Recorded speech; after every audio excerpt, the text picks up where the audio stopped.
Hello. I'm going to basically explain sports in a nutshell. For those who are, how should I say, not into sports, how I would explain to non-sports fans. Before I get into anything, just to let you know what I mean by non-sports fans, I don't mean anti-sports fans. Okay? Because it's they hate it so much they might as well be rooting for it. Like, if you're actively going out to sports games just to hate on them or just to want to get rid of them, then you're the problem, not the sport. Okay? Because why are you going out there putting pink dust or orange dust all over the place? Because activism, you should be caring about this instead of the game. Those kind of people they'll cause actual problems. I can understand if you're not a fan of sports, that's fine with me. Like I said, I just don't like it when you're anti-sports, okay? It's one thing to not like sports, but it's another thing to be anti-sports. Anyway, let me explain to you how, like I said in probably the description, why sports fans are kind of the way they are, and why it's socially acceptable. Something like that. I'll figure it out later on. But basically, in a nutshell, thousands of years ago, many years ago, when humans were just starting out, sports were just games. And for a long time, that's how they were. And many thousands of years ago as well, we decided, let's make that professional. So we did. And, well, that's what societies did. And some people got paid for playing their games. But up until the radio times, you had to be there if you wanted to watch a game. Even during radio times, that's how it was. If you wanted to actually know how a game went, you had to be there and things like that. A professional game, anyway. And, basically, for a long time, this could happen or that could happen. And you know how, some cities just don't get along with each other? It doesn't even have to be sports-wise. For some cities, towns, counties, countries, nations, continents even, just don't get along with each other. At all. You know how that happens? Because people have differences, and those differences may or may not cause issues. And because of that, they're like, oh, you're from a different city that is the direct either rival or is you're that one city that we don't like. A more socially acceptable way of doing that is sports, because it's it's the one way where you can represent your city or town without normally causing a war, It can, but not normally.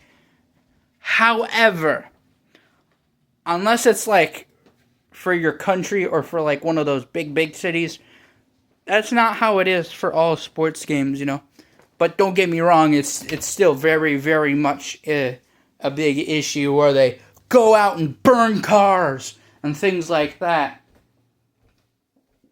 And they'll absolutely go googly gobbers and just absolutely murder someone because they had a slightly different color of what looks like to be a different team when it's not, That can happen, but it's rare, and it's usually meant for those hardcore extreme fans, if you know what I mean. Because it's one thing to be an extreme fan, where it's oh yeah, you're obsessed with it. But a hardcore extreme fan, dude, that's all they ever known. It's in their bloodline, It's been in that way for generations. And this is where it gets deemed as a nerd. But basically, they're the socially acceptable version of a nerd. Okay, they're the more like preferable thing, because up until about 100 to 200, maybe even 300 years ago, again depending on who you ask, most people who were stronger looking, most people who look like they could take up territory normally did, and that was one way to show that you owned your place, in society. And that's how people, controlled things for the longest time. And then we just decided to make it more socially acceptable to get more actually what most people would consider nerdy people nerdy. And because of it, they just kind of had a mirror opposite of what a nerd is, of what we most people think of a nerd is, because that originated from sports fans, and things like that. That's why if you ever watched like an old TV show, it feels like how they would do sports games, kind of. Like it's sort of similar, because back then it wasn't really its own separate thing in the early days. And the only genre of TV shows and movies and cartoons you can get away where it wasn't in that way was usually cowboys. That's why they had the whole cowboy eras, because one, you can get away with doing silly stuff, and two, you can get away with not being sport heavy, kind of, But it's like being not a fan of sports to a lot of people, even just casual fans or fans who are barely into it, is like saying you don't like music. You can say it, but that can still offend a lot of people. It's that kind of thing. Or, oh, you're somebody who doesn't like art? How dare you? How dare you? Or when it, like I said, it comes to music, they just blow their minds. However, it's more of a, not just a historical connection, but a modern one too. It gives people something to do, something to be proud about. That's why, not necessarily TV shows, because it's you can watch an episode or two, or a whole show full of many seasons and episodes, that kind of thing. And you just be like, it's whatever. Or you could be really into it and cry about it. Whereas a sports fan, because of the history, not just that, like I've been saying, but also because of how they react to it, it can make them really jealous, because even if they're not a part of that team, if it represents where they live, it feels more personal to them, if you know what I mean. So because of it, that's why most sports teams or sports players are from certain places, Because of it, you get a lot of angry people and things like that, and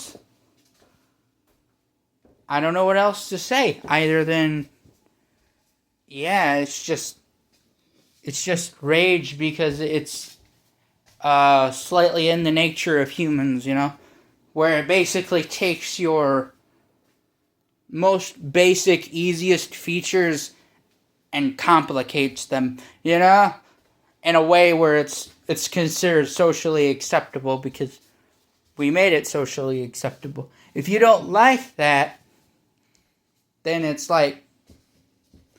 well, then goodbye to your nerdy stuff, because that's where it comes from. The whole idea of being obsessed with something doesn't just come from religion or politics. The main grinder of what makes people obsessed with things, at least originally, was sports, because that was the only form of actual, like entertainment you could go out to really see if like daily entertainment, if the king was ready for it. That's why they could play games back then. They could play games for like months on end, even though it's one game. Whereas now it's like it's just whatever. But back then it was the thing, you know? And then came the nerdy stuff. And it's still it's not big, unsocially acceptable. It only really started to, like, soften in the cracks around the 70s or so, 1970s, because that's when it started to become socially acceptable, at least a little bit, to do that. And it was just kind of like, at the time, it was just kind of like at least how they portray it, an alternative to sports, kind of. But there are a lot of sport-themed animes and a lot of anime-themed sports. And, you know, there are a lot of different types of sports and a lot of different types of games, just like how there are many different types of shows, movies, languages, musics, you know, things like that. But yeah, it's a little complicated, and if you still don't understand it, caveman brain jealous of the other tribe because they played the same game slightly differently, so that must mean they're big bad, and then that transfers to the current day, and eventually it either gets bigger or smaller to whatever player or team they're onto. You know, that kind of thing. And then there's a whole bunch of other sports like golf or,